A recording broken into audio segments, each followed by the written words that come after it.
welcome back for another book review. Today's was an interlibrary loan, so I can't like show you the book because you have to leave all of the paper on it, and it has all of my stuff on it. So I have it, you just can't see it. But today we are talking about, I'm just gonna use my notes, The Witch at the Forest's Edge, 13 Keys to Modern Traditional Witchcraft by Christine Grace. So this book was recommended to me by one of my patrons actually, so thank you for the suggestion. It took forever to get here because again, interloan libraries take like 6 to 8 weeks at least to get in, so yeah, it took a while.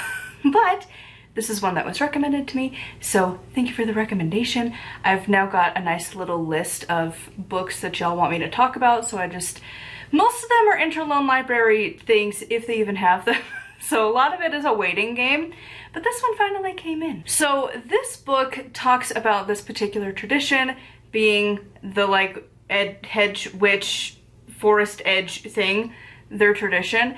And so it really focuses in on their tradition, and it's a little bit of an introduction to like a few different topics, kind of general witchcrafting, but for their tradition. At the end of each chapter there are like questions for you to consider, and then also like some try at home kind of things. So despite from a patron recommending this book, I didn't love it. It was a 3 out of 5 for me. Like, this book was just fine. I didn't particularly love the language for a lot of it. It's very flowery, and I even had my husband read through it and like a little bit of it, and he was like, yeah. Like, there's a lot of them just saying things without actually saying anything because they're so caught up in trying to just like have this very flowery imaging thing which doesn't actually tell you anything. So that, I don't love that particular writing style. I get really bored with it. Like, I'm more get to the point and move on. Like, poetry is not my thing. I don't care for it, and that's kind of like what they were trying to go for. And it's just, it's not a writing style I personally like. Other people will love that, and if that's you, cool. I'm not that person. I get really bored. Just get to the point. And instead we kind of walk around that, taking a, you know, leisurely trail through the forest, as the book would have loved to have you think. But yeah, the language was like not my favorite. And really this book, like the topics were like fine-ish. So it does really still stick to that thing of like, it doesn't actually really explain anything. And it like kind of walks in between like being for beginners and just like an intro to these topics, not going into detail for any of them, but then also it kind of swings the opposite way of like definitely more like established witches where you have an idea of these things and you're more curious about this particular tradition.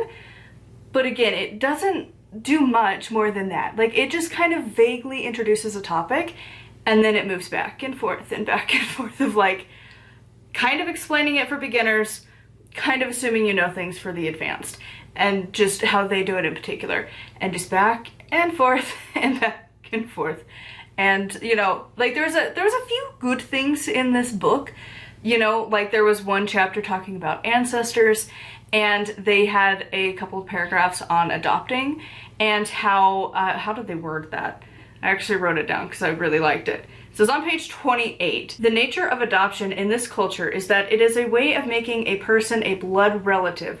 Spiritually, this includes the rite of ancestor veneration if they do choose. So like that I really appreciated, because again, so many of these books, and I'm worried about a few of them that I've got coming up, talking about ancestors, of like, how are you gonna handle chosen family and adoptive family?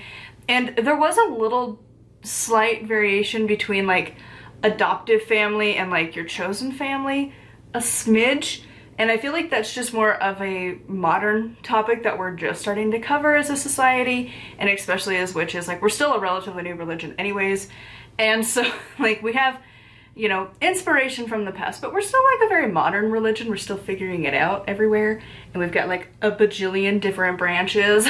So like, we're all figuring it out, but also we're in an age where bloodlines and, you know, your biological family, it can be important to some people in certain regions. It's definitely more prevalent, but also there's like a heavy amount of adoptions, fostering, and also chosen families. And as someone who really tries to focus a bit on the LGBTQIA+ community, the queer community, like, that can be a big deal too, of like your bloodline family sucks and kicked you out and wants nothing to do with you, but your chosen family, they're not necessarily gonna have like an adult adoption, but they're gonna be there for you.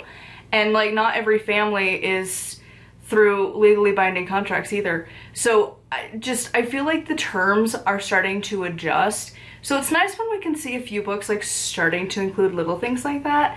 But also, like, I know I'm very particular and like, can you include more, please? I want all the things. So I would recommend this book to new witches. Again, it's not going to explain a lot to you. You're gonna have to do more research. But again, beginners tend to crave a lot of books. You want to be immersed into the world. You want to read a lot of books. The more you read, the more repetition of the like foundational things that are pretty universal. It's great. This is a good option. And again, if you like the flowery language, it's awesome. You'll love it. And also, if you're more advanced, you're a more established witch, but you want to explore a little bit and, you know, see a different tradition, it gives you like a glimpse into their tradition, kind of. It also doesn't do a terribly great job explaining like what makes their tradition different from anyone else.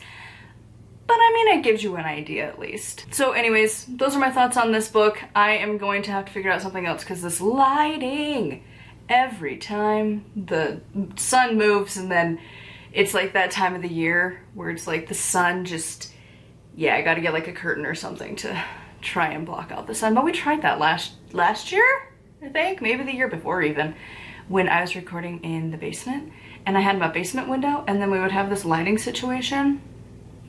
Yeah, joys of not being a professional.